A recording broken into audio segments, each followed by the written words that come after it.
Welcome to the Cantina Chronicles. You're joining us tonight at the Arca Royale Cantina on Eridu. This is Adam. I'm back. I made it through the occlusion zone. I heard your call. I heard your voice through subspace, and it drew me back. That's good. It blew up on us like 4 times trying to get that through to you, man. We only lost 1,700 people, but I'm back. It's totally worth it. Nice. We got the Typhonic transponder working again. There it is. Yeah, well done. All right. I missed you guys. How's it going? Good, man. Good. Doing the thing, you know? It's good to be talking some Star Wars with you. Be back in the game.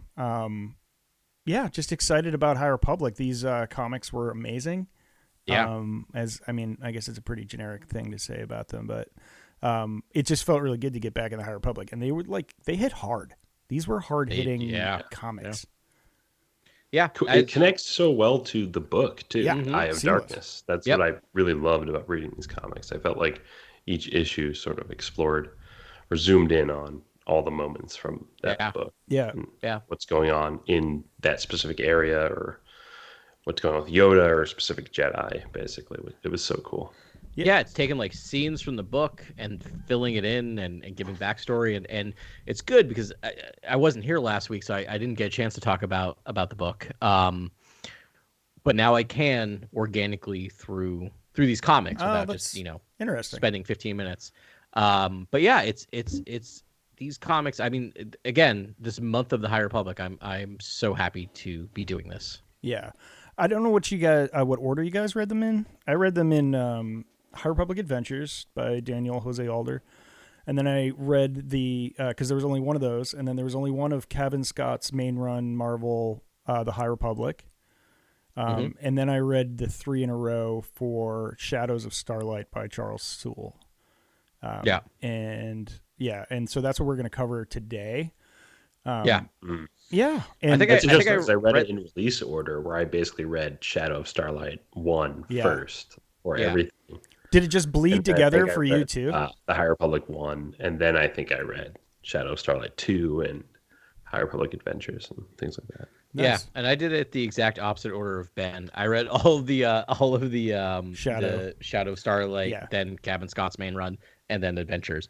I would propose, though it's up to you all, that we do the Shadow of Starlight first. Okay. Because I feel like those connect the time between. I mean, the whole conceit of it is connecting the time between phase 1 and phase 3. Yes, that's a great idea. And I didn't realize that till after. And it does, I mean, a lot of these stories daisy chain with stories from both Tales of Light and Life and Path of Darkness. Which is cool. Yeah, I think page 5 and 6 serves as a perfect summation of what's happened thus far in the High Republic timeline. And then also this new Guardians protocol, right? Yeah. Can I? So I'm not sure whether to do this first or after the Shadow of Starlight, but I'm gonna do it now. Do it now. So your coverage last week was spot on. Like, literally said almost everything I was gonna say, and there's kind of 2 things that have been marinating in my brain while I was watching this, or while I was listening to you all and reading and listening to the books, is that I feel like there's 2 things that are going to be very important in phase 3 that are going to connect the High Republic to the fall of the Republic, or the prequel era. And there's 2 things that we need to understand about the Jedi. And the first is that the Jedi very quickly accept the clone army. Very quickly say, yes, we will take a clone army. Yeah. And my theory is that that's because of what we're seeing here, is that they feel unprepared for a threat like the Nihil, and they feel unprepared for a threat that attacks them at the center of the Force, like the Nameless. So I think that's one of the things that we're going to get, is why were the Jedi so quick to accept clones? And I feel like that's part of what the High Republic is doing in the storytelling. It's a good point, man. I felt like that was one of the things they were going to touch too. I'm sorry, you have another thing you wanted to say as well. No, the other point, and you all hit on this last week, but I want to also just kind of talk about it as well, is that when we get to Anakin, that we talked about this a lot in this podcast, the big downfall of Anakin is that he feels like he can't talk to anyone about Padme because attachments are so forbidden. Yeah. So right. Yeah, it's the commentary that's sort of missing from, if they want to resolve that or bring modern sensibilities to that theme, I think they should, because the start of the High Republic, it's not that forbidden. Attachments are not that forbidden. We're seeing a lot of attachments that seem somewhat accepted in the High Republic. And I think, and you all hit on it, I think, with the idea of what's going to happen with Avar Kriss, right? Elzar Man. And I think that's going to be, and you all, again, just all credit to you, I think that's going to be the through line for Phase 3. That's going to lead the Jedi to be like, uh-oh, we have an attachment problem going on here that we need to tamp down. It's interesting. They touch on attachments a lot in these like 5 books, and but when they do it, it's like protocol to rat somebody out and be like, I think Bel-Zettifar needs an adult voice here to talk to him, and they're like, I'm glad you came to me. And then, like, I see an attachment here and all that. And it's a couple times I've talked about it. And no one really says it about Avar and Elzar, even though they know it's happening clearly. Who was the person that was like, whoever it was? Oh, it was Lena So. Lena So knows. But she's spent a lot of time with Elzar lately. Yeah. So, I just wanted to say those two things, because let's keep an eye out for those two things throughout Phase 3, if we're going to hit more on those ideas, or if I'm just making stuff up. Yeah, I think the attachment thing. I think that's at the stage we're at right now, is like looking at where are they pointing to the future? Like, where is the resolution to this, and how does it, interact with the original trilogy, the Skywalker saga? Because it's got to take them somewhere. Yeah. I can think of one reason, but it's not Lightsaber Corner yet, so I won't go there. Right. Or one way. I thought of you. We'll get there. I also want to mention, Grant, you blew my mind last week when you talked about basically the inverse Death Star, or the idea of Starlight Beacon. Yeah, that's what it is. It's what it is. It totally is. I literally was sitting there. I've had a hell of a week. You have. Let's just listen. The occlusion zone is tough. You've got like buzzsaw droids. You were stuck out there for a year. Yeah. It sure feels like it. Yeah. Anyway, as I was listening to the podcast, different moods. Well, not listening to Work It Out Wombats. Yeah. Don't worry about it. It's a thing. I was blown away while pretending to pay attention to that thing. Yeah, we'll get to a certain topic that I think will bring up the Clone Wars. And Ben, I think you alluded to that, so I can't wait. Can't wait to get to Grant, carry us forth. So what's going on in the Shadow of Starlight? Just the first issue is so just such a great starter kit for sort of what this is all about. This phase. If you want to kind of dive into the High Republic, I almost urge you to read Shadow of Starlight first, and then jump into Eye of Darkness, the novel, and then like jump into comics and stuff like that. But like this first issue, I think just it's so wonderfully written, and I think I just love the beginning where you sort of see the Jedi addressing the Senate, and it just begs the question: why don't we have more Senate scenes in Star Wars? I think that's what people were really thirsting for in like the sequel trilogy. They were like, where are the Senate moments? Well, they're just not there. And then when you see it in this comic, you're just like, this is some of the greatest stuff I've ever seen. It's just the Jedi just pleading to the Senate that they need to enact this protocol to call all the Jedi back to Coruscant, because the Nameless are out there, these deadly creatures that are just devouring Jedi. And leaving them as petrified rock. And again, is going to raise more questions as we talk about this stuff, because I think like the nameless and all of that is something we all want to talk about endlessly. But let me jump in, because I think we have our first, like, are we reading it the same way? So in that Senate scene, I don't think they're talking to the Senate. I think there's that all of the Jedi that came back are in the Senate. The Senate. The Jedi rented out the hall. Yeah. Right. Basically, yeah. So it says like, we thank Lena Soul. She has allowed us, the Jedi Order, to access the Senate building to allow us to efficiently gather in such numbers. So that's just all Jedi. Right. It is just Jedi. Sorry, but like, that's also huge too, because the chambers themselves it's just iconic. I'm really talking speaking of the architecture and the but I wanted to highlight that, because what you're saying, Grant, is super valid, because once again, we have the Jedi separate, right? Completely separate, not talking to the people who make decisions. Yeah. Right. It's a church taking over state too. It's actually like truly fascinating. Like this it's just, like I love it. Anyways, do you want to go over the Guardians protocol, Ben? Yeah, we listed it. So did you guys find? Yeah, text. I'm sure it's online somewhere, but I went through the exercise because I'm trying to teach myself how to like read Arabic of translating the Guardians protocol, which they just like they paraphrased most of it, but I was like, nope. There's like there's 7 things here, and I got to see what this is about, because this is really important to me. This is the stuff that I'm like, I'm like, all right, like, all right, so this happened, and we're waiting for them to get not stupid, right? And then, so it's like, what are they going to do? Waiting. And it's like, Adam, I was still thinking about you, and I was like, why don't they mobilize the RDC, like the Republican Defense Coalition, and just move in denial? I'm so confused. It's like a way too familiar half measure or a quarter measure, you know? I love Jedi, and I don't like this Jedi are bad trope that we're seeing, but boy, I'm kind of buying into it. I'm starting to think that Jedi suck. No, this isn't Jedi are bad. This is Jedi are dumb. Like inept. Yeah. I think to what you were pointing out earlier, Adam, where you were saying that this is why they adopt the clone army so quickly.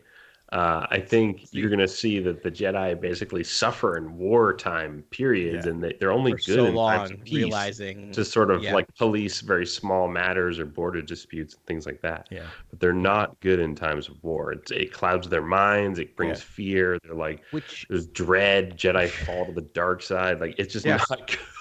Which is also not a bad lesson, that peacekeepers are good for solving certain things, but war is not meant to be fought by peacekeepers. Right. Anyway. Yeah. Right. Yeah. I mean, I don't know. Yeah, I'd rather have the Jedi involved, but the overarching, if you really wanted to. Maybe as councils, as people who are keeping the moral high ground, as people, I don't know, looking into possible war crimes, as I don't know, whatever the UN is supposed to be doing. Sorry, moving on. Unless you're a Mon Cala, it's like everything you're doing is a war crime. Like, I feel like I give Radis and Akbar a pass, because they're just real G's. Incredible what they do. Yeah. Come on, they're unimpeachable. They're just trying to do the good work, you know. They're just I don't know. Anyway, so let us go over the so this is the list of 7, and and as translated from the comic, we have acceleration of youngling combat instruction. All right. That makes sense. We're going to teach our young that what's coming for them. Give them real lightsabers pretty quick. Let's go. All right. Second one, outposts staffed by droids. This was clearly number 2, so it has to be important. I don't know what that means, but okay, we're going to use droids to staff outposts. I guess that just means if you're pulling everyone back, how are we going to deal with the people leaving and just droids? So it's droids is the answer. So which is there's an HR bullet point right there. Yep. Yeah. They're taking over the outposts, or are they? Yeah, they're doing everything right in the time being. Yeah. Droids are doing everything. Yeah. Everything. Yeah. Yeah. Which that can't be bode well. I mean, it's kind of it is a retreat. And now, if you're reading Dark Droids, we'll talk about that in a few. I'm wondering if like the thing that's going to happen is they're going to try and mobilize armies of Jedi, and it's not going to work against the leveler. And so maybe one of those lessons is like single Jedi with groups of civilians, or Marines, clones, whatever. Yeah, basically the people outside of the Jedi. It's sort of like the Jedi have to Yeah, right. They have to win the hearts and minds of the people in Nihil space, because not the Marchion Row has already put out Marchion Row has already put out those videos. Yeah. Those hollow messages. No, I think I've now realized that the High Republic is doing what every good Star Wars EU thing does, which is explain illogical stuff from the movies. Yeah. And that's what it's doing. Yeah. Yeah. As they're always sort of backfilling. Okay, carrying on here. Independent research paused. So it's like, shut up, nerd. Get back here. There's a war on. Bring your lightsaber. Yeah. Yeah. You dust it off. Yeah. That hurts. Yeah. That makes me sad. Yeah. And then, early Padawan trials, which I feel like that should have been point number 2 after acceleration of young gun combat instruction. They are not good at creating like meeting minutes. Yeah. Like they're not well structured. Yeah, that should be pretty high up there. That's like, but this is, it's weird, but because this is really important. It's really important because we encounter this in multiple issues, is that basically like anyone who's ready for the Padawan trials, regardless of age or whatever, is expected to go through them. Right. Basically. Mm-hmm. Yeah. And you've got like a couple of kids like skipping rope and playing hopscotch and and then all of a sudden they're like, I'm sorry, what? Here's your lightsaber, you're a Padawan. They're like, we have to what now? Yeah. Try not to cut each other's fingers off. I know. They're like toddlers. They're like 8-year-olds or like 6-year-olds. Like, okay. Very upsetting. Yeah, that's a little upsetting. Like child soldiers. Anyway, moving on. Super. This has been a real blast so far. We're really so far so good. Welcome to the High Republic. Yeah. Okay, and then we have this one was obscured in the middle, so it was a well-positioned word bubble. Yeah. It did not have, that word bubble did not have to be there. I'm just saying. Yeah, and I don't know. Yeah, okay, because it says the first word's resource, and the last word is restrictions, and in between there's at least one word. I'm beginning to think it's a couple words. So resource, MA, blank space, word, ends with T, restrictions. Any of you guys have guesses? Because I'm stumped. I got nothing. I saw your text. My notes. Yeah. Ben sent us a text of this earlier, which is like, always love when Ben's doing the translation.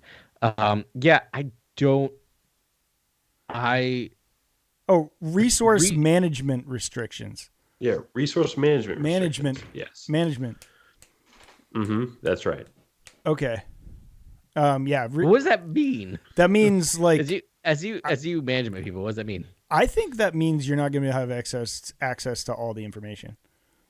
All right. Oh yeah. So basically, that's the whole thing where you're just having like everyone doesn't know what everyone's doing, so there's protection. Yeah. That's boring. Why? Okay. All right. Now I'm angry at the comic book writers. Why do you put your word bubble there? Because you could have shifted it over to the right. You know, they showed that one. They showed that one guy that's like an academic. He's like, "What am I? I'm supposed to like grab my lightsaber? Like, all right."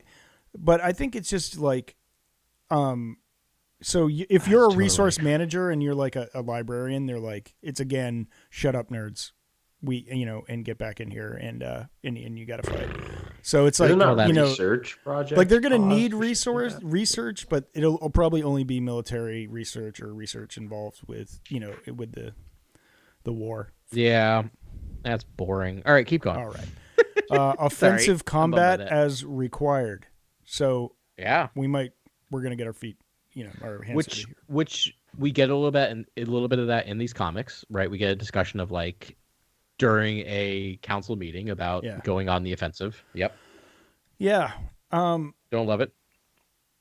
Yeah, that's like an interesting counterpoint to like them in All Out War. This is them just like dipping their toe into it, but I mean they have separated for the most part church and state. Like it's they aren't generals. Yeah. They're just like, we have an axe to grind. The Republic's like, so do we. Let's combine forces. Yeah. It's like an alliance, but they're not wedded to the military like they were in the Clone Wars. Right. And we see that a little bit in the novel, right? Because we see that like they're gonna like, oh, we figured out we're gonna totally get into the inclusion zone. Let's go on the offensive, and then they all just drive into a brick wall. Yeah, and it's sort of like choose your own adventure too. Like all the knights can kind of help however they want. Yeah. There's no battle plans. It's just like help. Yeah, and when we get to Kevin Scott's like the High Republic main run comic, they're just out there by the inclusion zone. Right. doing. They're like, someone you know, should be out there. Anyone to go do this? And then they're like, yeah, all right, cool. Like, which is stark contrast from like what we read in, Red Blade, Inquisitor, Rise of the Red Blade. Right. It was like they like switched instantly into like military formation. It's wild. Yeah. Oh yeah, the Jedi even like I think Hugh Trennis knows like all these military sort of commands in terms of like fighter squadrons and stuff like that. Like I think is that in Kevin Scott one, or is that might be in the next Starlight issue? That's the next Starlight, I think. Oh yeah, that's next Starlight issue. Okay. Yeah. So cool just to see the Jedi sort of operating as military leaders. Yeah. And they know their stuff, so it's like that's pretty awesome. Yeah. All right, and one last one. No Jedi travel alone. All right. All right. Sorry. Come on. I don't like this one. So now we'll lose two at a time. Yeah. Yeah, that's like that's the thing. It's like I understand what you're saying, but I think what you mean is no Jedi travel without a non-force sensitive. I think they mean two at a time Jedi, but that's what you want. I know. It's what I want. Anyway, moving on. I will stop beating that dead horse. Yeah. So that's it. Sorry if I cut anyone off there. They need Praetorian guards, is what they need. Yeah, dude, they need to order 2 Praetorian guards per each Jedi. That's what I'm hoping for is a story of like the RDC or whatever. Like maybe they give them better armor. Maybe there's like an elite corps. Yeah, like I want that. Yeah. I'm all about hire the Bounty Hunters Guild. Just hire the Bounty Hunters Guild out. Yeah. Just hire them out. Give them special uniforms, maybe helmets. I don't know. Yeah, that'd be sweet. That'd be interesting because I love how they've tied the Hutts into this too. And again, I think this is the next episode, but it's a confluence of forces here. It's not just like good guys, bad guys. It's like also now the criminal forces in the shape of the Hutts are making a play for a larger piece of the galaxy. Yeah. Which is pretty wild that even in like the Skywalker saga, they have their own part of the galaxy. It's obviously not fenced off like the occlusion zone is, but like it's like no, that's Hutt space. And I think this again explains a little bit why, right? Yeah. Like I think the Hutts will come in to play a big role in helping defeat the Nihil, and then you understand why in episode 1 they're like, "This is Hutt space." There you go. That's another. What's the Hutt's name? Sarkarba or something? Something like that, right? Like it's such a fun name. Yeah. We need to they start. helped us out. We honor it. That's issue 1 of the High Republic main run. I love the fact. Wait to talk about that.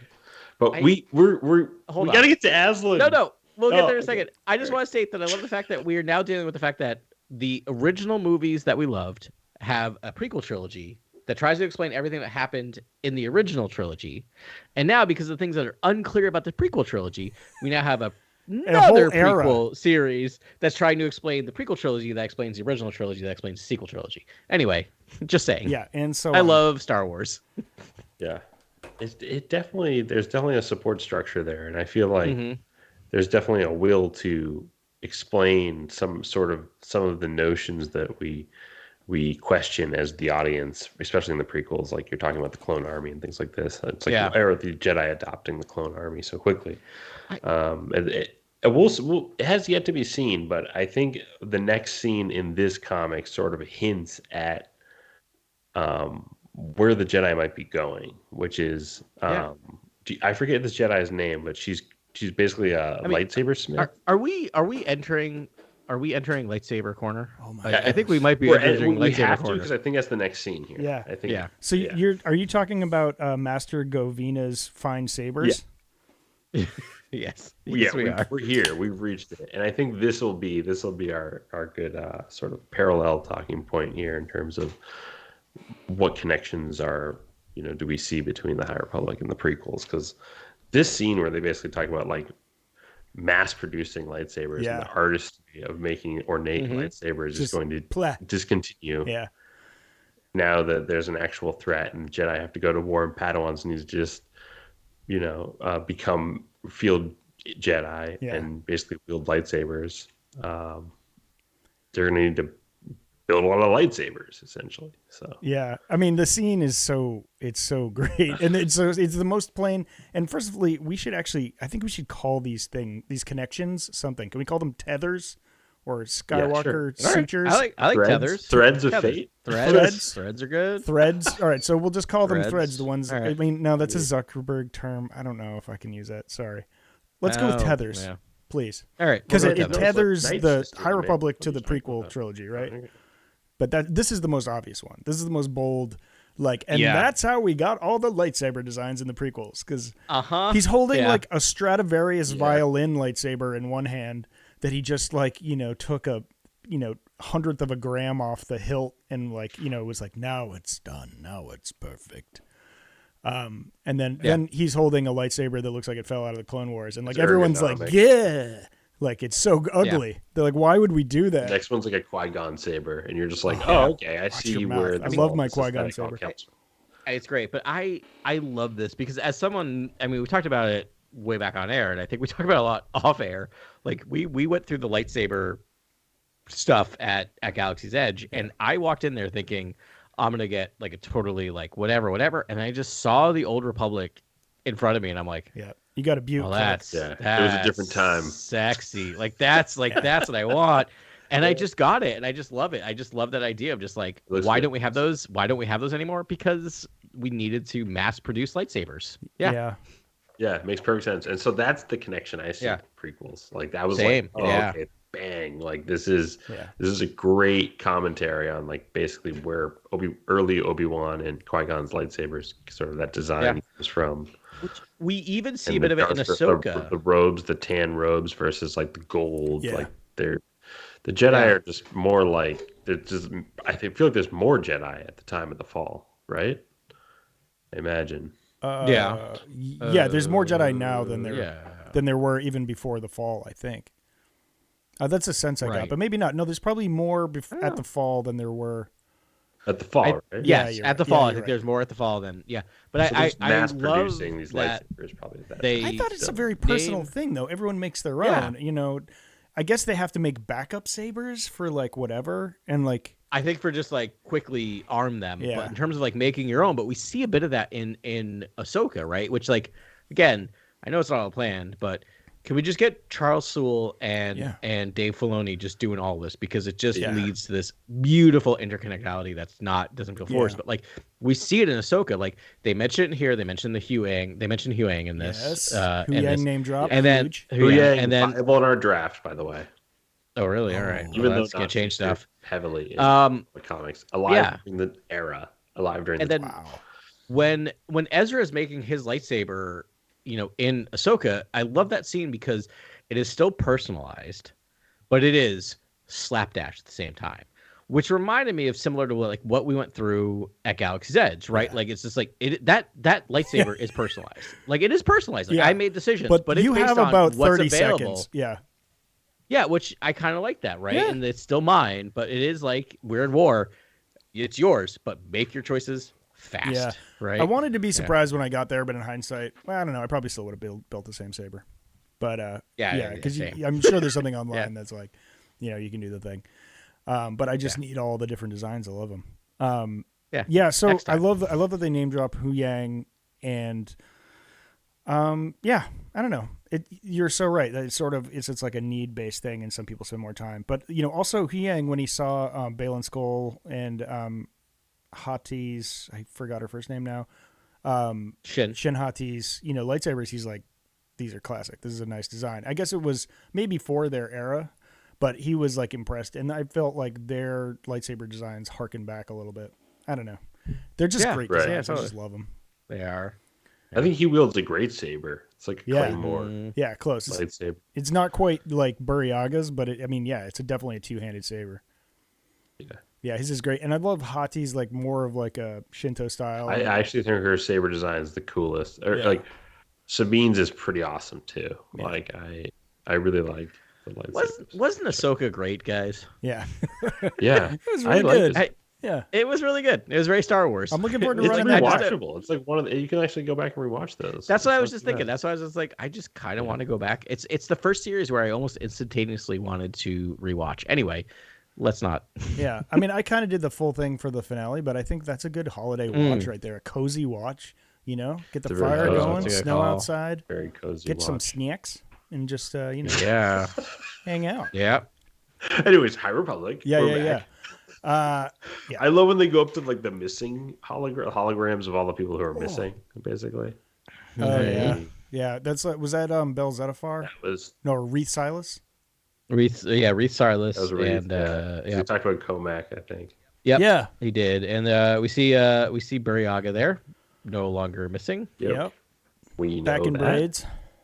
Yep. If any of you, I know Grant's been looking ahead. We're probably going to do a High Republic draft. Yes. I think it was mentioned before. Grant was very nice about saying that anyone, it's all fair. Anyone can take anyone. It's all fair. If anyone takes Buryaga, I will murder you. Moving on. Fair. That's fair, man. Just saying. Yeah. Okay. You're gonna be like Dr. Gorse and just. He's gonna be like Dr. Evazan. Yeah, I'm gonna decraniate you. Go for Evazan and just murder. Okay. All right. All's fine. It's fine. I'm just kidding. Yeah, you're not kidding. It's fine. I know. I want to take Porter Angle so bad. Day. Right? Like that's why I know I wouldn't. I want to take Porter Angle. I couldn't do it. I couldn't do it. Agaberry's lightsaber is my first pick. Yeah. It's like this is a Jedi draft. I know. I'm just drafting by lightsaber. I could probably do that actually. It's like you're going by hilt. You're like, well, based on my hilt designs. Yeah. I think I won this draft. I don't know. I bet it would come out all right. You just gave me an idea. That's coming up next week. That's actually a good argument. You might win with that argument. Now I'm like, so I am so lightsaber obsessed right now about doing the whole like Galaxy's Edge thing again. And I'm like, remember they had the you could do like the wood ones. That might be my next one. They had like the ones that were more like nature based, which is like the Buryaga Agaberry ones. Was it part of the High Republic thing? It was kind of whatever. Yes, it did. Awesome. It didn't look awesome. You're right. Yeah, it was more of like an animalistic, like hunter, like. Yeah, but I think that's what Jason got. Yeah. Oh, really? Yeah. Nice. Not casual Jason. There's a non-zero chance I may be back there again in February. Long story. Yeah. Year. And if I'm there again, I might this might be divorce worthy, but I might just disappear suddenly. Mm-hmm. With $200 and lightsaber and be like, I bought a lightsaber. What are you gonna do? Just come back with a lightsaber bag. Whoopsie daisy. Yeah. Oopsies. You know what? That's why we work, right? To have fun. Yeah. Okay, so I think that ends Lightsaber Corner. All right. So how about Aslan Rail Corner? You talked a lot Aslan Rail last week, so we don't have to do a ton. Wait on Aslan yet. Yeah, I don't have a ton other than what you all said. Like, super fascinating character. I'm very excited that we're gonna get a lot more of him because I think this. Well, I thought we were gonna get more of Aslan Rail in one of the books. Maybe, yeah. I mean, he's alive, so we have that. Yeah, so maybe we'll get more of his story. But turns out, I thought he was really gonna be a helpful person, and then we learn no, actually, not a great guy. But I think he. I don't know how to say this. I think he is. So he talks about the fact that he made an amazing scene in this comic. Whispers in a pilot's ear. Yeah. Yes. I thought. And then the pilot it was like a horror beat. It's very horror. Just like, and then that pilot just crashes his shuttle into a highly populated area. Yeah. Which is very upsetting. But for a purpose, not just Yoda's like, what the heck? What did you do? Yoda's like, but he said you did. And I don't know. I didn't go back and reread, even though I read it twice. It seems to imply that there was another possible entry point for the Nameless there, or something going on. But basically, he did it for a reason. Like, it's not really clear, though. I think he's sort of like no. Yeah, is he not like the metaphor for the entire, basically, this hinging point for the Jedi, where they basically have to, like, some of them are gonna have to fall to the dark side to deal with the threat. Yes. Basically, he's almost like.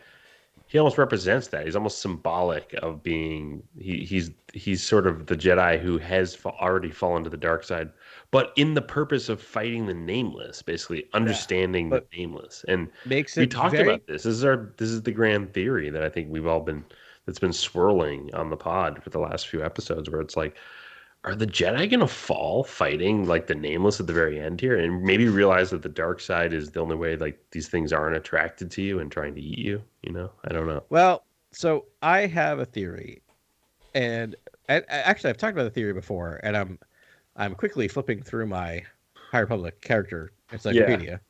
We all are going to be using a lot in the next episode. Shuffling through it as our picks are taken from us. Shuffling quickly. Yeah. But what I was going to say is so Porter Engel's adopted sister, whose name I cannot remember for the life of me, the Barrish? No. Barrish Sylvan? Barrish, because the Barrish vow. So my theory is that what we're possibly leading up here is that, again, and you all talked about this last week, is that the Nameless only care about the light side. They don't care about the dark side, right? They don't eat the dark side. It is a theory. It is a theory, but I want to build on that theory because I think that's going to be proven true, and I think the Jedi are going to be tempted by that, right? Tempted by the fact that we need dark side users to help fight this. And then the Bearish vow is going to come back into play of like, no, you just don't need the light side. You can have people who are not connected to the Force help fight you. And this is going to, I think Bearish is going to pop back in and be like, ving, ving, ving with a lightsaber and just chop up one of these Nameless and just be like, listen, we can take care of this. People who cut themselves off from the light side. That's fascinating, Adam. That's interesting. I like that theory. I have to sort of divert to this like fever dream I had that I'm pretty sure was reading a Star Wars book from Phase 2 where someone was able to fight through the effect of the leveler and fight back. I feel like that's right. Yeah, I feel like someone did push through, but we haven't seen that in Phase 3, right? Because we have people trying. That's my point, is that like it's documented. She lived because she did it. Why don't we know that now? Like, why don't we know what happened to her? Because she lived. Good question. I'm pretty sure it was a Jedi. I forget which one from Phase 2 because they're like not as prominent in my memory. I know, poor Phase 2. Yeah. But yeah, there was someone that lived. Powered through the Nameless? Yes, at the end of Path of Deceit. I mean, Pratri Vader and I think Orla Jareni sort of hold out against the Nameless for a little bit. No, but it's like at the very Phase 1. It's like at the very end where with like Marta Rowe is in there. Yeah. And so is the mother and like they're just like pinned down, but they actually get up and they fight through it and live. But I think they're able. They don't kill it with a lightsaber like someone else does, but she just like manages to not turn to stone. Yeah, I'm pretty sure that happened, and I'm just like, but there's no tether there. There's no connection between that and then Phase 3, and so that's a little befuddling to me. Is that in Fallen Star that happens? No. Or is that in the Velo? No. It's Phase 2. Stars. It's like it's also Path of Darkness. Okay, sorry. Yeah, Path of Darkness. Can we make a vow, a bearish vow? Yes. When this is all done, also we should have her on before this. But when it's all done, we need Meg back. We need Meg Dowell back. And then like when they put the whatever on the High Republic, like we need her back to do like a dissection. And we should actually have her back before then because we're talking about like a year and a half before this whole thing is done. We'll have her back. We need her back. Yeah, like because we read all these things. It's hard. Like I going through the character encyclopedia, I'm like, I know I've read all of these people and read about all of these people. I'm like, I don't remember this person. Yeah. Anyway, yeah. Sorry. Anywho, but I'll have to do some research on that. Like something happened, but anyways, there is a way to defeat these things. I do think it has some way with like your oscillation in the Force. I mean, dark side could be interesting because then it's like maybe they have to see like some people just organically fragment off to the dark side and end up turning the tide, but that sort of rejuvenates the Sith in some way.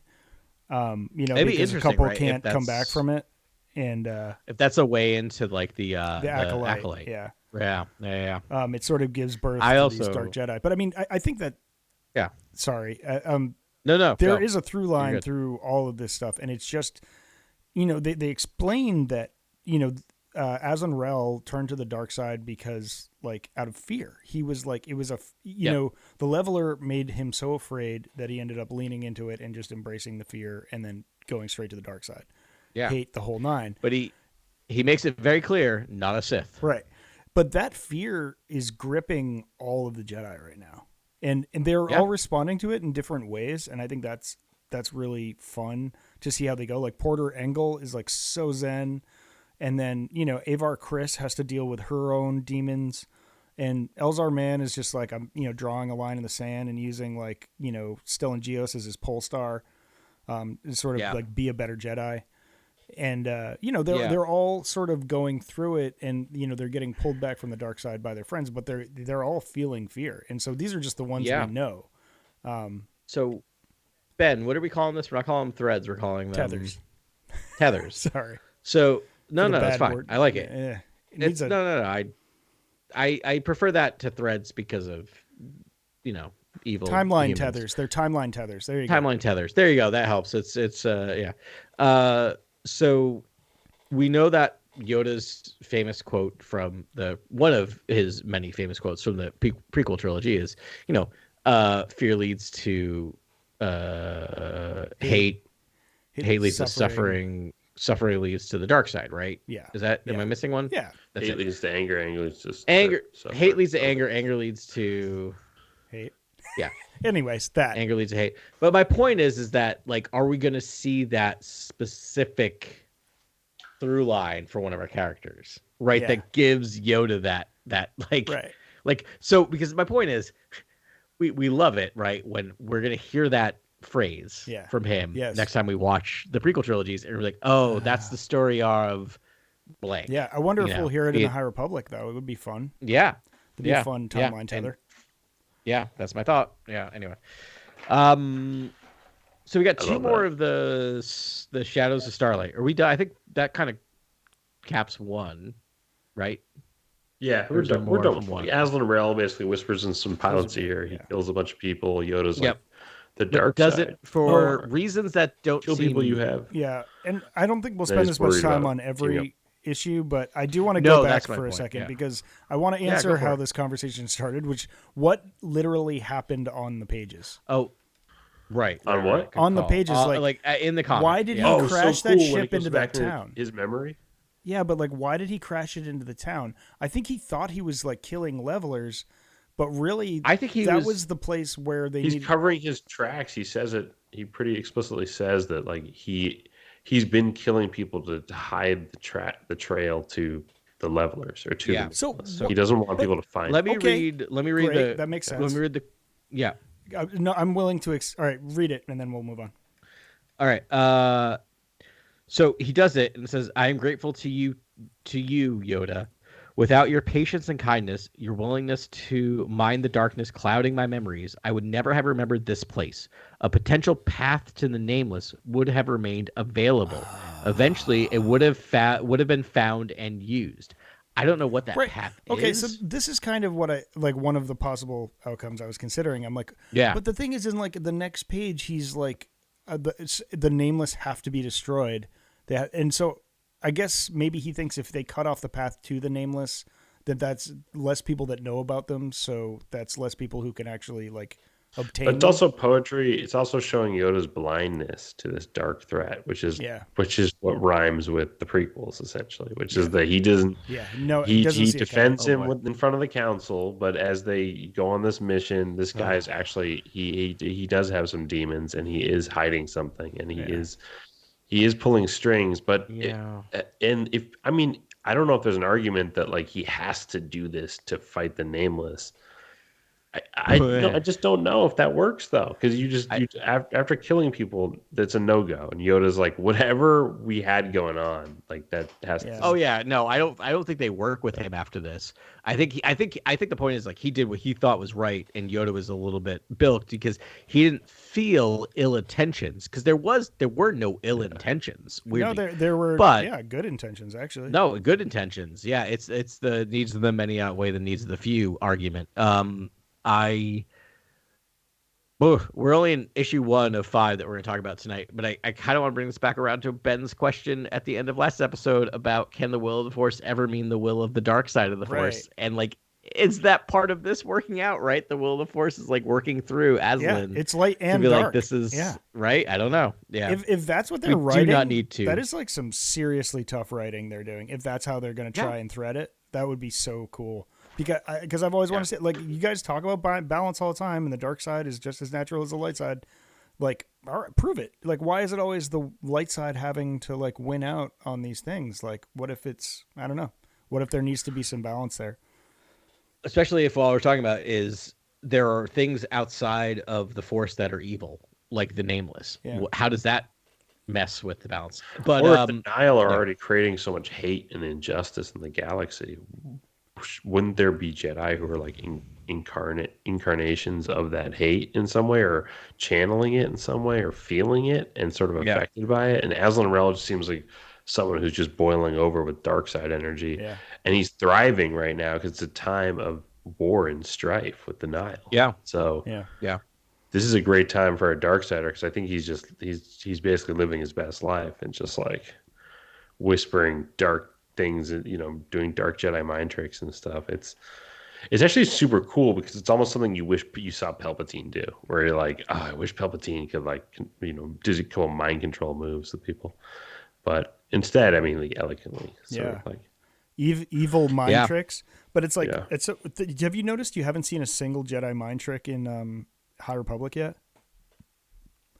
I haven't. It's very interesting. I think you have. I think there's been one. Okay. All right, so maybe one. But did Comac Vitus do at one point? Oof, in Jedha? I don't think so, dude. Or wait, which Comac is it? He's Reed Silas's Reed Silas's, surrogate master. There's a different book, I think.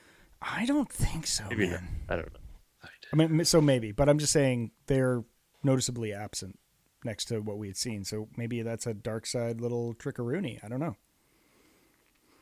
That's a good point. Yeah.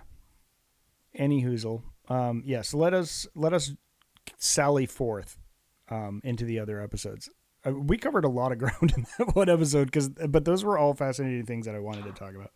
Yeah, that was a big issue. That was a big issue. Yeah. And this is Charles Soule, so this is like they're all hitters. This is just like the tap, basically. Yeah. Yeah, I think sorry. I was totally listening and also responding to, I think, someone who is on our YouTube channel in New Zealand. Oh. Of all places. Nice. Oh, great. So but I may have totally insulted them by saying welcome from across the pond, because it was a very tiny flag, and then I had to be like, oh, sorry, I misidentified you as from England. England. As long as you didn't say they were from Australia, I think you're fine. No. But welcome. If you're still listening and I haven't chased you away by insulting you, I'm very sorry. But I apologize already. So I think I think we can move through the next issue pretty quickly. Yes. Like this is the Avar Chris one, right? Yeah, Elzar Mann, Avar Chris. It basically is like, it feels like it is. I love these, but it's just filling in the blanks of things that we learned about in the novel. Yeah, the last two books. It's just Avar Chris parting ways with Elzar Mann, and then she's like, day 200 behind enemy lines. Everyone's dying. Everyone hates me. I can't, every move I have to make is the wrong move. And then she jumps to a tree, and then she just overhears like the entire village being brainwashed by a Nihil, to hate the Jedi. And I was just like, oh, this is so tough. So tough, dude. So many L's. Yeah. And then she just does it. It's great. There's that nice, there's a nice villager brings her food. Yeah. I love how much Avar Chris we're getting in phase 3. Me too. Because she was just this like icon for like the first, phase. And now we're actually seeing like, she's like, I'm a hero. I have to live up. She's like very Captain America-y sort of thing. And this issue, I think, sort of told me that she's the one who's going to kill Marchion Ro. Yeah. Like, I was like, oh, she's taking him out. She's going to get him. Yeah. I like that bet. She's going to do it. Yeah. I like that bet. That's right on. Yeah. Welp. And that's pretty much it. This isn't the skier episode, right? That's episode 3 with Keith Trennis and Skier. Or no, Skier's the main one. Skier's the main run. Oh, main run. Sorry, of course. Yeah. Yeah. But that's all I remember from this episode. Pretty much. Was the next one is Bell. Bell's at a far and load in stuff. Yeah, okay. I want to say episode issue 2 is super great. You should totally read it, but it doesn't add a lot to the story. It's more character development between those two characters. Yeah. Moving on. I always like to say Avar Chris is like, I'm a Jedi master. I don't get mad. I know. Yeah. And I was like, nah. Okay. Do you? All right. We read the book. Yeah. Yeah. This all happens in Eye of Darkness too. So that's the problem I have with the Jedi is like denying emotional feelings as opposed to talking about how you deal with the emotions when they come in. As someone who spends his entire adult life past 40 trying to figure out how do I identify and deal with the emotions I'm feeling? Yeah. Not deny that they're happening. Like, oh yeah, I am feeling angry. What do I do with that? Let me think about it. He confesses that he killed someone, and Yara, and Avar Chris is like, I gotta go. Oh, that's awful. And I was like, what? Like, wouldn't you be like, you need to seek counseling and like figure this out? I read that as like Saber down for a little bit. Yeah.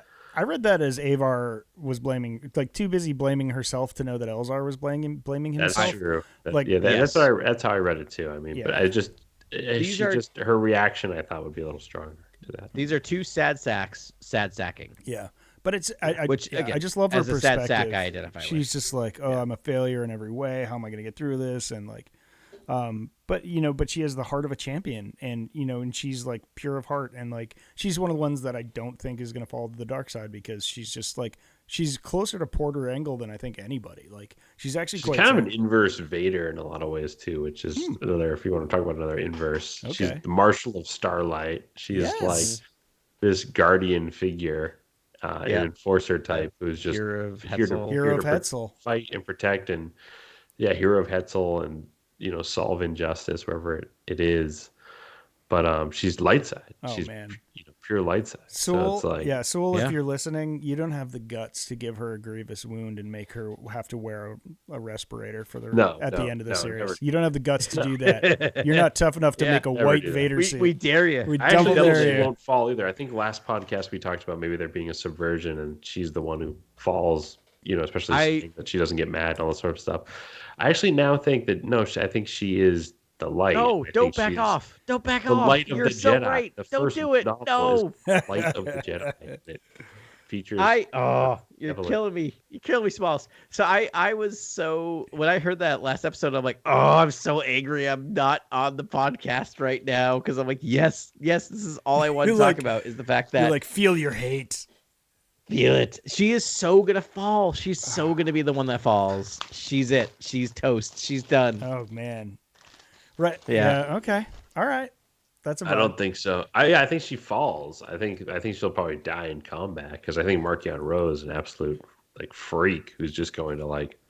He is. We can all agree. He is a freak. He's a freak. Nameless to his body at the end of this. Try listening to the audiobooks of any of the High Republic stuff and not think that Markion Is it still the same guy with the low talking? He was like Jigsaw on the galactic scale, Adam. I was like, it is amazing. Yeah. It's amazing how much that voice I hated at first, and now I'm like, oh no, this is perfect.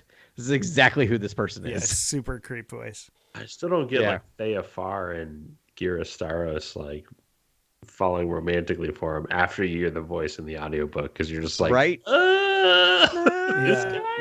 This guy's like clearly especially weird. I've never heard anyone falling for an incel before. He's like a gray Robert Pattinson. That's like who he is. You're like, what? Yeah.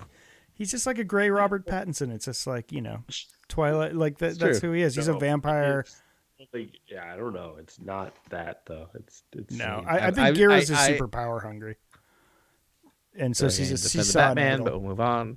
Yeah, totally. Sappy, almost punk rock loner. Just like, I don't know what it is. It's just a very specific thing. Yeah. And it works, but it's like, it's not, I don't know. It's not threatening. I think that's the point, I think, of where I would probably take my thesis. It's like, it's not the most threatening like character. Yeah. Really? Well, I'm terrified. I can't wait for vindication against these dudes because it's just like he's just murdering fools in the worst way. And like, yeah, he's a creep, and like he's not physically imposing, but it's like, you know, he believes in nothing, Lebowski. He's a nihilist. See, that's the thing. All right. So like, oh man. So all right. So Star Wars is always a reflection on where we are in the world, right? So like, oh boy. Say what you will about the tenets of National Socialism. At least it's an ethos. So the prequel trilogy, we get deep into. That's another Lebowski quote, by the way. I know for people. Yeah. Moving on. So we got a deep view of Palpatine right in the middle of the wars in the Middle East, right? And there's so much in those prequel trilogies about where we got into that kerfuffle. And horrible things, and you get if you're not with me, you're my enemy, which is just a complete exact thing. If you're not with us, you're against us. Only Sith deals like absolutes. Right, exactly. So we get Palpatine as Dick Cheney, basically. Like that's basically what we're getting, right, in those things. Markion Ro is the internet troll. Is the internet. Yeah. Right. Is like it's like that's what we get, right? So that's why he's the edgelord. The anonymous QAnon, edgelord. The anonymous edgelord, the QAnon nutbag. Like I as a person who's trying to move away from using the word crazy, the crazy person. Like I so this is why I actually find him terrifying now, because like in 2023, I find him very terrifying. Yeah, because of his ability to rile people up type way. Yeah, where it's like yes. By talking about like all the things that he felt slighted about, right, and how the world hasn't gone his way, what he's due as a whatever he is, right? So that's why I actually find him very terrifying. Where if you gave me this character 10 years ago, I'd be like, whatever, you know. And hopefully in 10 years from now, I'd be like, whatever. But right now, he's the villain. Yeah, pretty. Of the which is what. But that's I don't argue that. I think there's a lot of great reflections in this series of books, but and he especially does resemble, I think, the troll, the internet troll, or the sort of like I don't know, hacker troll type character, because he's got a lot of technical know-how as well, and like he's got all this technology that's like, I don't know if that's part of the commentary, but you know what's part of it too, I think, is the Tyler Durden Fight Club element. Yeah, there's a fight. There's a nihilism. Totally. I mean, there really is nihilism there in a major way. Yeah. And it's cynicism and nihilism. But there's some Tyler Durden in Martial. But he's an idealist too. But he's also like an incredibly prejudiced, like dirtbag who just hates the Jedi, which I really hate him for that. And like that's what really builds your hate for the character, I think. Yeah. And his announcement when the occlusion zone goes up, right? It's just like, you're welcome. Yeah. Right? You're now part of us. Like, now the people who like have been slighted, who haven't been given enough due, you're part of us now. We're watching out for you. It's like incel culture, right? Like, and he's like, join us or do whatever you want, but if you get in the way, there will be consequences. And I'm like, what? You're putting that out to like the galaxy? That's like, you're clearly a nefarious terrorist organization. But. And we see it in the books, because I enjoy the books of just like all of the people that are wrapped up. Oh boy. All right. Are we going to do it? Yeah, let's do it. So all the people that are like brought into his administration. Yeah. Shall we say, who are just like, well, maybe I can ride this crazy ass person and get our agendas actually done. Realize, oh no, this person doesn't know what he's doing, is really just wanting to burn it all down. And we're going to be the ones that pay, I don't know, $150 million fine. Just saying, that might have happened recently to someone. Like, my point is just like, it feels like we get that with Staros, right? Like like, I just love that idea. Like the politician that's like trying to. Yeah, I'm just like, oh yeah, I'm just going to like latch onto them. The system will keep us in check. Right. And I'll be able to cash out and get our like agenda approved. And meanwhile, I'm like, oh no, this person doesn't know what they're doing, and it's burning. Right. It's going to take us all down. She's like, this is what I do. It'll be fine. And then she's like, oh, I fear for my life. Yeah. Yeah. I don't know. Again, maybe Star Wars commenting on current things. So I just want to put a button on everything we've just sort of said. It's just like, please, really great writing, like amazing nuance to the and the anti-heroes here, like the antagonists rather. Just really really fun, more than I would have hoped for. Out of the series. Not beating you over the head. Said, very subtle. That said, it is a different flavor of Star Wars. It is dark. It is. It is so very dark. Very dark. Yeah. But let's sally forth here. And I just wanted to let people know, if you're on the old YouTubes right now, we're going to record next week's episode right after this. So we may sign off for 5 minutes, but we're going to come back with a vengeance and do a High Republic draft. So if you want to listen to randos talk about Star Wars for the next 3 hours, we'll be here. Yeah. Hey, RB from New Zealand. I'm very sorry. I love you. Yeah. Our flag means death is amazing. I just finished watching it last night. It's great. Let's start doing New Zealand normative comments here. What? That show's amazing. I mean, no, you're right. You're right. I didn't. It's not like I made a. They're more than our flag means. Did you know they're not all pirates? I did, but I also didn't make. I didn't make a Lord of the Rings or Hobbit thing. Come on. Didn't you? I mean, adjacent. Right on. So wait, is that 2 or 3? No, we have we talked about episode? That's 2, but we can kind of get get through 3 pretty quickly as well. Yeah, to be honest. Yeah, you guys have to take this one because I don't have the physical. Therefore, it's connecting a lot of dots again between the Light and Life, the Charles Soule and Light of Life, and where we get to with the novels, right? Of just like the time between when Bel Zettifar finds Baraga Akabari and what happens after, and what happens, and it's mostly, and Ben-Yori alluded to this. It's Baraga Akabari.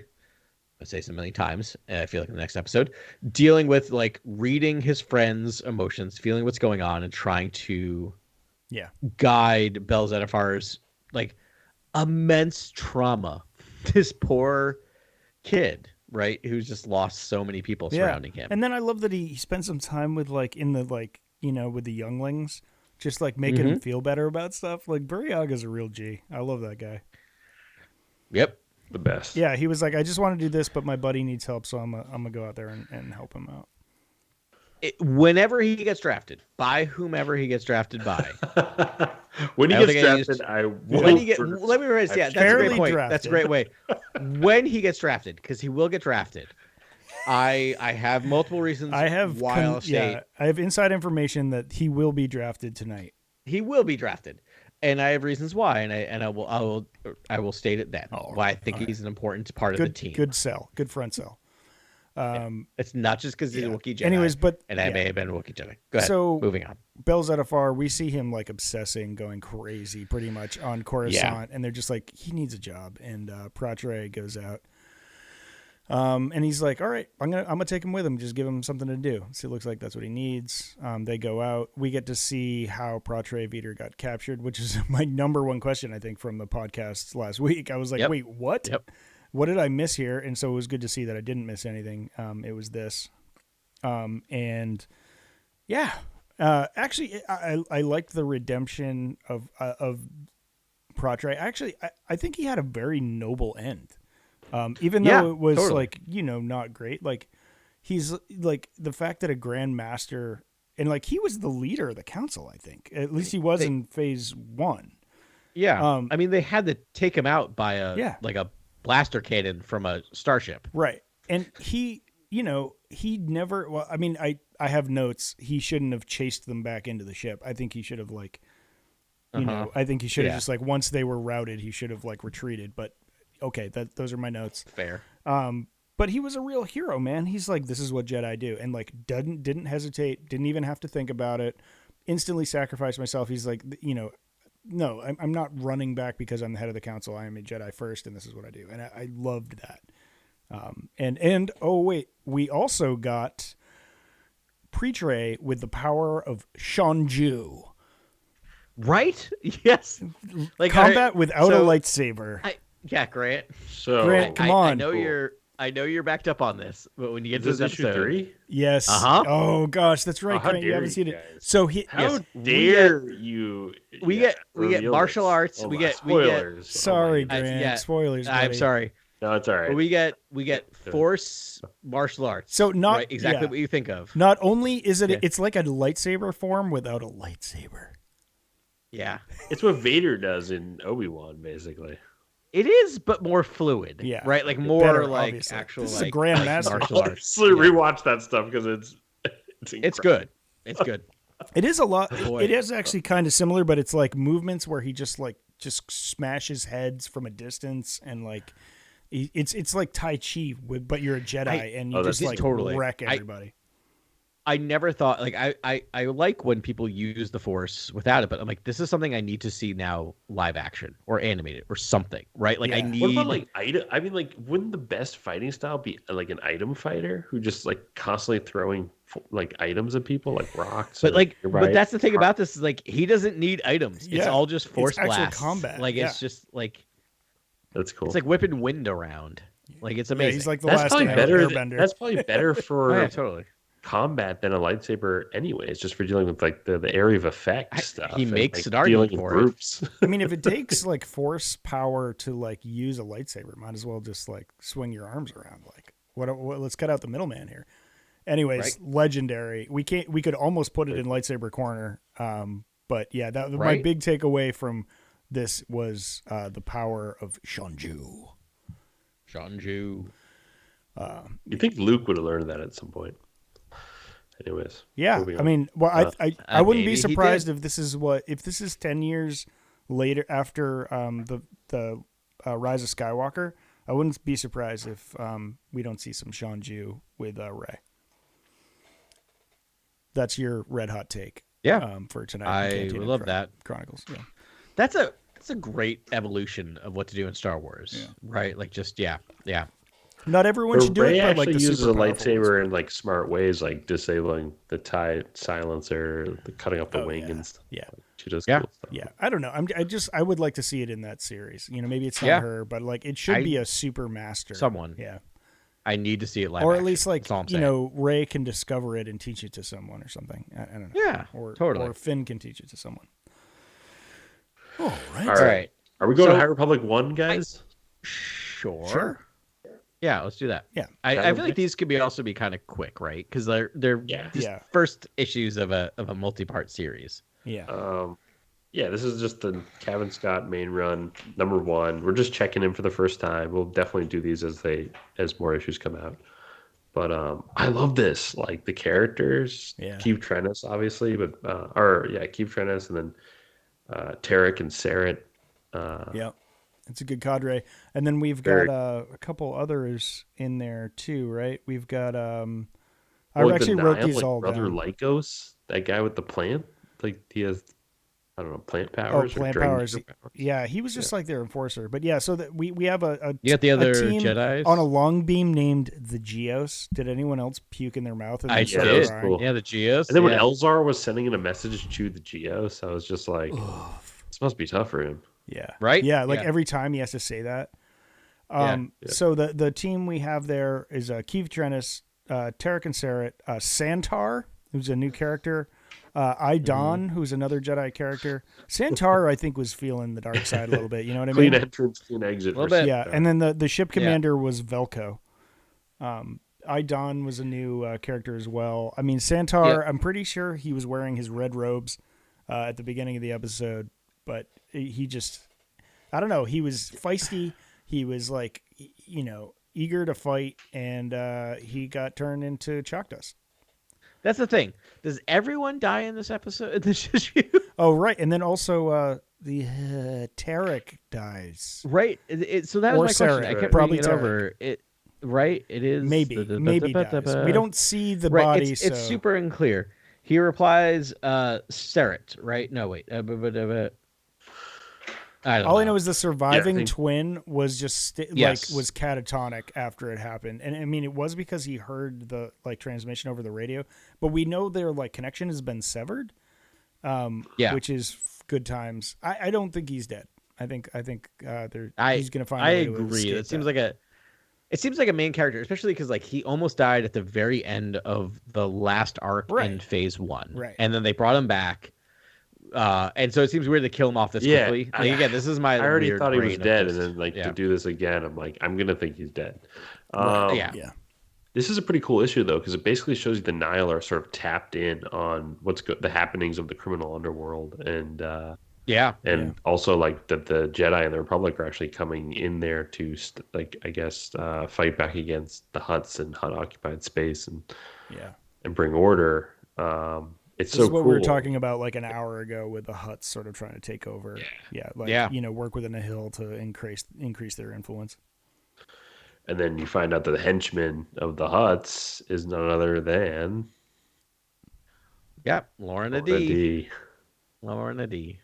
That's the big reveal at the end of this issue. Right. Ben looks Nope. perplexed. Sorry, I just got confused with that in Adventures for a second, and I was like, wait, no, it's. I was like, okay. Yeah, Lorna D. Yeah. There's actually that's a good point. Both issues end with a reveal. Yeah. As any good first issues would do. Exactly. I suppose. It's very true. But yeah, Lorna D, which is interesting, right? Because we know that like the entire power structure of the Nihil has shifted between Phase 1 and Phase 3. Yeah. Lorna D's a free agent. I was going to say that she's kind of or something. Right. Isn't she just like she's like completely, she's like Rogue Nihil, right? Like, is she? I think. I mean, she could be a potential problem for Marchion, right? They could have a civil war there. That's the thing. I feel like she's going to end up being kind of like, I hate Marchion more than I hate the Jedi. I will work. I will work against Marchion. But like, the last panel, I do love her look of just, she has the Liku that are like armored. Yeah.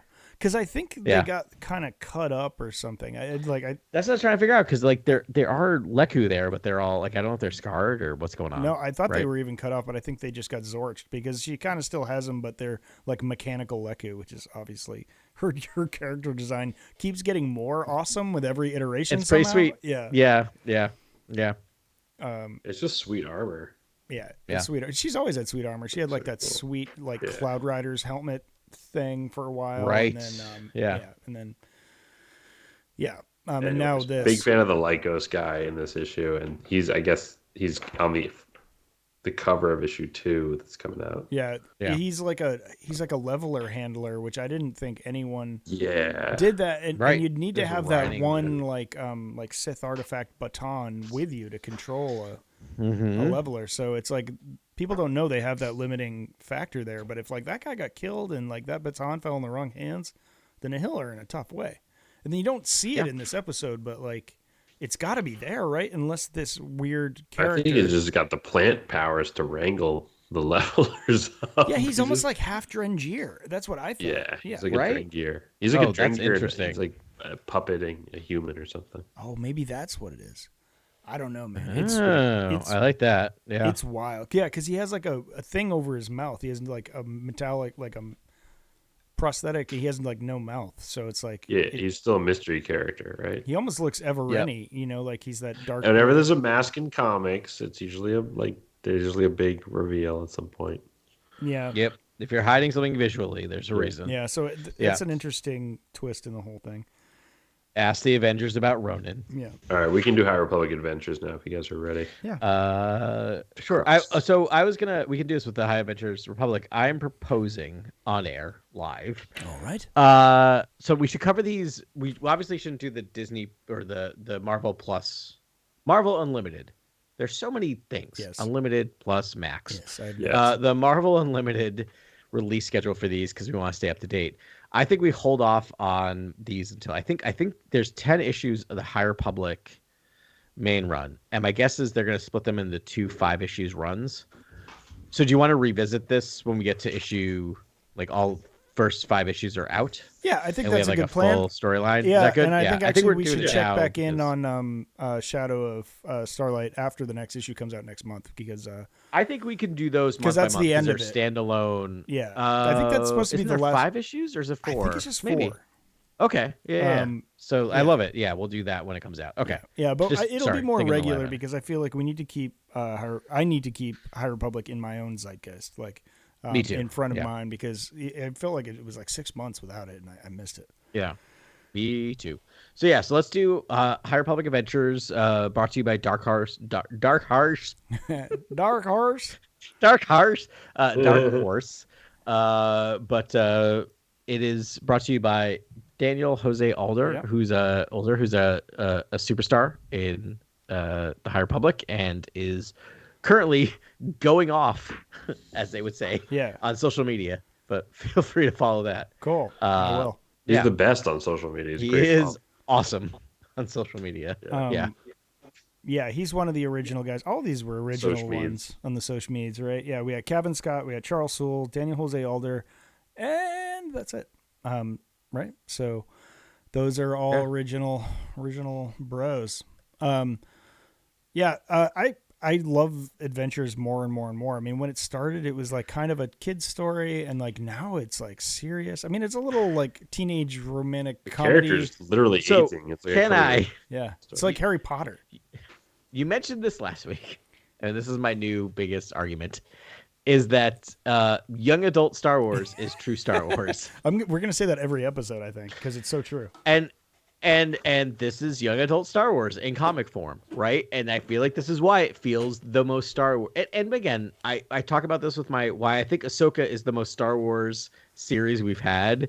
It's not that it's the best. It is the most Star Wars. Yeah. And I feel like this is the most Star Wars comic in the High Republic because it's aimed at young adults. Anyway, just my own thoughts. Yeah. Yeah, I mean, it captures that like good old fashioned serial adventure show mentality of like, let's not do anything that's it's not too challenging. Yeah. We're not making too challenging allusions to Trump era politics. Yeah, but like it just rhymes with Arthurian fiction, like really classical stuff. The visuals were amazing in this. I was captivated instantly because they start with a musical number, which is hard to do in a comic book. But you like follow along with it. Did you try to sing that song? Oh yeah, I did sing that song.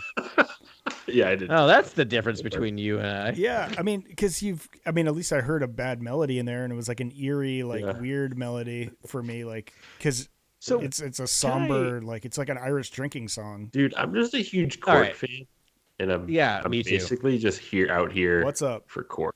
I am just out here looking for Court, action figures, Court. Yeah, it's gonna be a very interesting. I love draft. early Court. I love present Court. I love future Court. Oh no! There's gonna be another candidate draft where I'm gonna lose.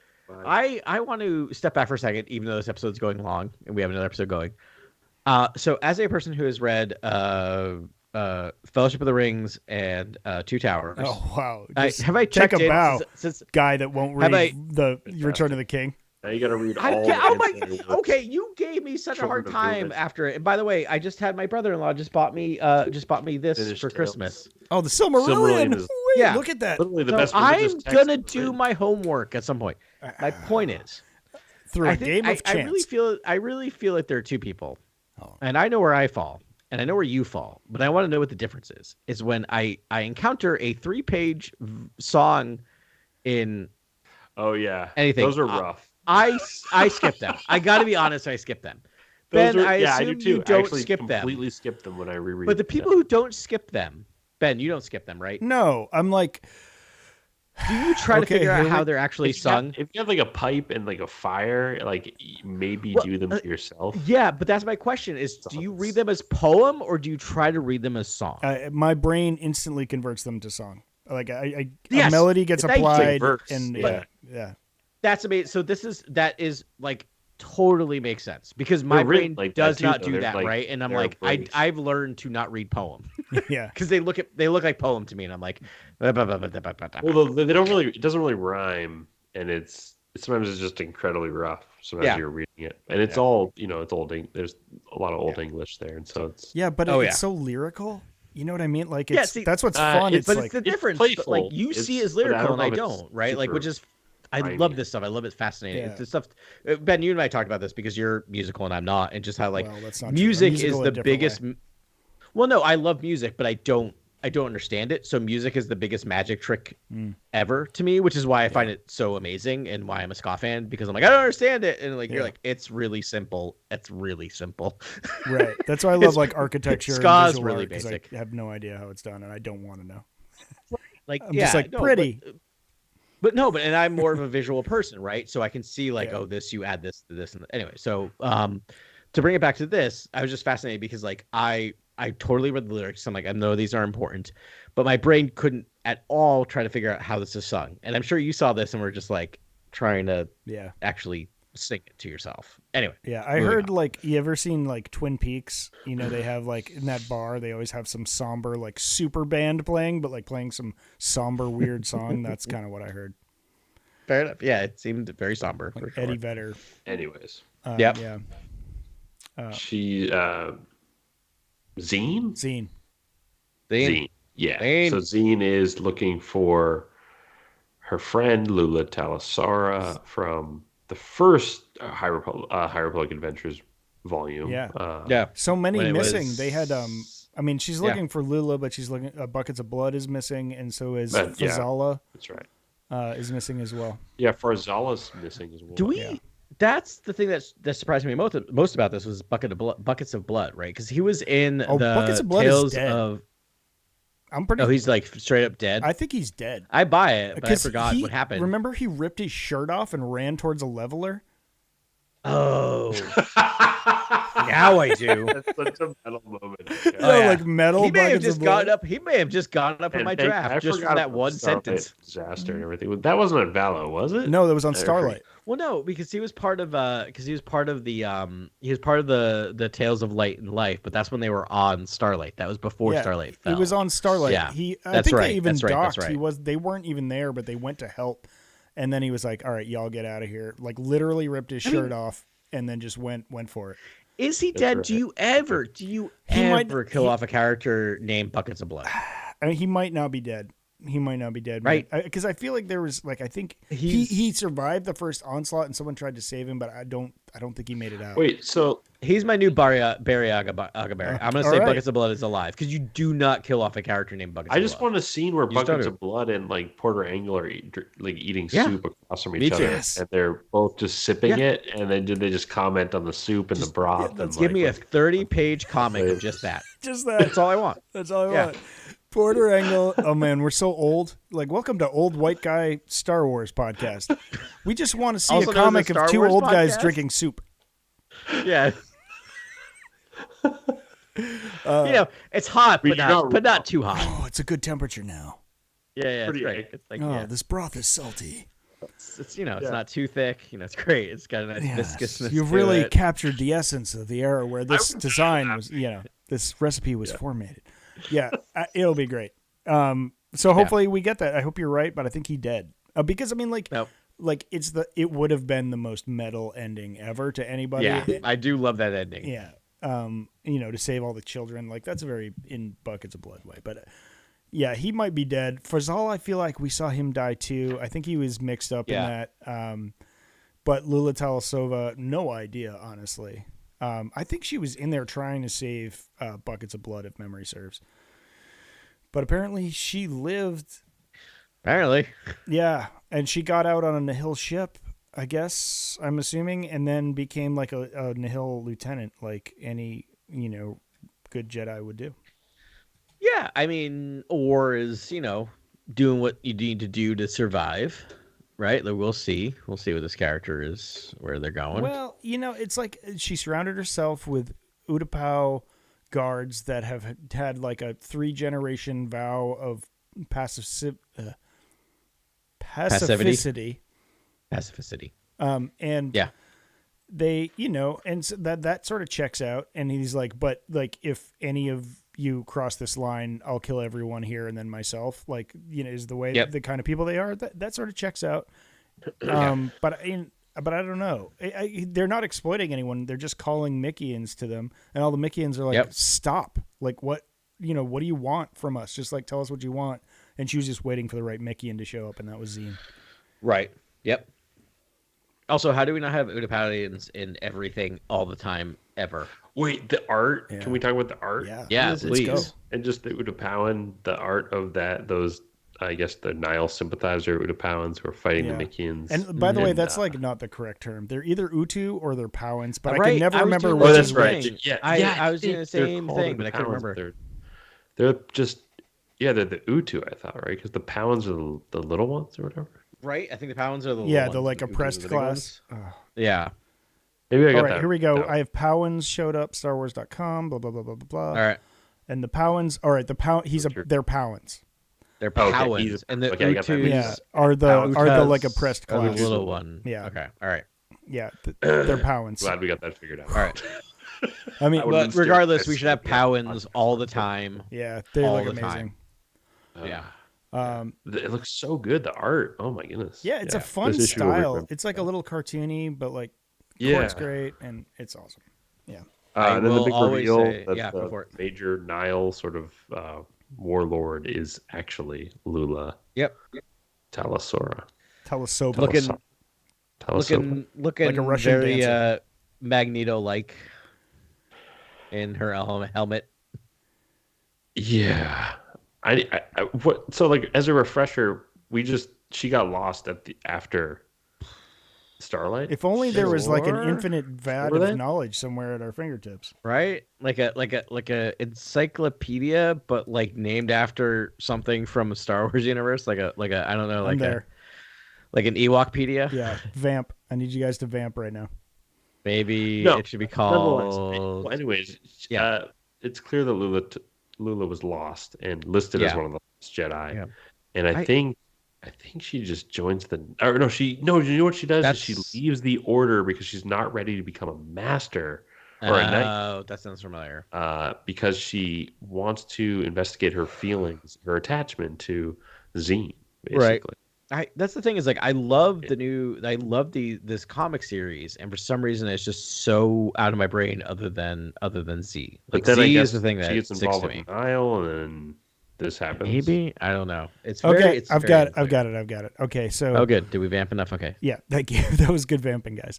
Very good. So essentially, she was on a prison ship headed back to Corellia, with this on the Starhopper with after the Battle of Darhide. So this actually happened, and she like someone was called off to like her other compatriot was like called off to go help out after the Starlight Beacon was destroyed, and Lula was left solely in charge of this prison ship to be taken back to Coruscant.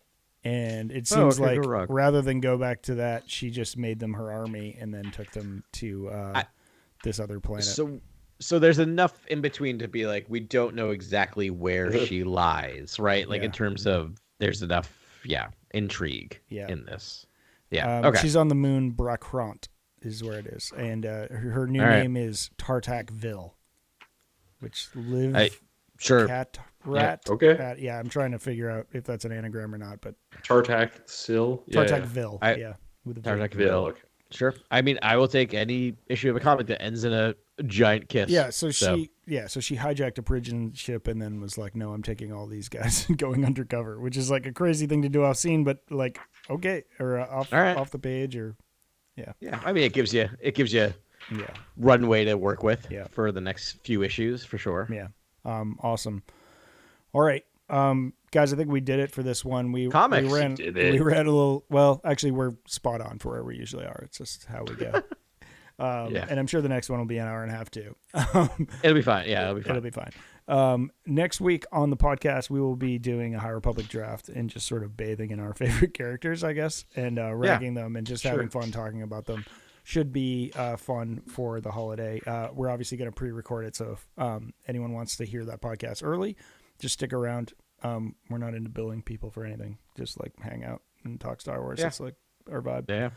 And then Ideal. So that'll be it. And then it'll be the new year, and we'll turn the page and do the next thing. Lots more Star Wars to come. Yeah, absolutely. So it's been great. Thanks for listening to us talk about the comics. They're the best. It was just so good, like after reading these two books, to then see the scenes. Like they made an attempt to be like, you saw all the characters, you saw them all doing the thing.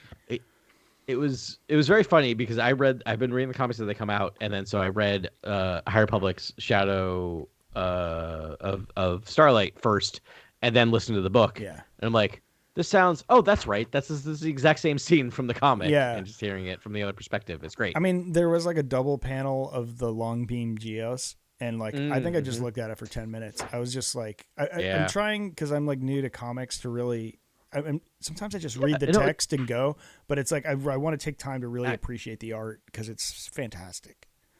Teaching, so I quick side note, as someone who teaches media, I do a section on comics in all of my classes. And I actually have to teach my students how to read comics, which is not like oh my god, I can't believe it's one of those things where I'm like, if you don't read comics regularly, it is hard to read comics. Like my wife who got into Miss Marvel, it took her like several issues to figure out like, oh, this is a person who's like voraciously reads. Yeah. Like it just took her a while to realize, oh no, it's a totally different reading. There's It's just left to right, top to bottom, pretty much. Yeah, pretty much. But you got to like stop and take a second and take it in and figure out what's going on. It's I love it. That's why anyway. Yeah. Like you just comics are great. Everyone should read them. Yeah, I'm just trying to not take the visuals for granted. They're just just lovely. speed read through it. Yeah, I mean, it's just the way. I mean, it still takes me 15 minutes to read a comic or whatever, a half hour. But I'm just trying to appreciate it. But anyways, the art was breathtaking. All the droids, my public service announcements. Yeah. All the like accompanying droids, like that's what I was really excited about because they don't spend much time on them in the like written, the novels. But so now you can actually see what the designs are, and they're pretty rough renderings of droids. They're pretty plain droids. Yeah. But it's fun. It's fun to see them. I just quick public service is like, if any of our listeners are not comic readers and you're not quite sure where to begin, reach out, and I'm happy to, and I'm sure Grant is happy to talk you through it and give you some examples or some things that you can read that will get you into reading comics. I mean, as a person who discovered comics as a kid, but then really got into them reading like Mouse and things like that when I was in my early teenage years, like there's a lot out there that aren't just a bunch of superheroes punching each other in the face. Like there's a lot of great things out there, and it's a worthwhile form of art. So please reach out if you want some advice. Yeah, absolutely, man. Yeah. That's great. So many good things out there. All right, man. Tintin. Yeah, Tintin. Classic. Yeah. Okay. All right, I'm going to put a bow on this one. Please do. Thanks very much for listening to us, y'all. We'll talk to you next week on Cantina Chronicles.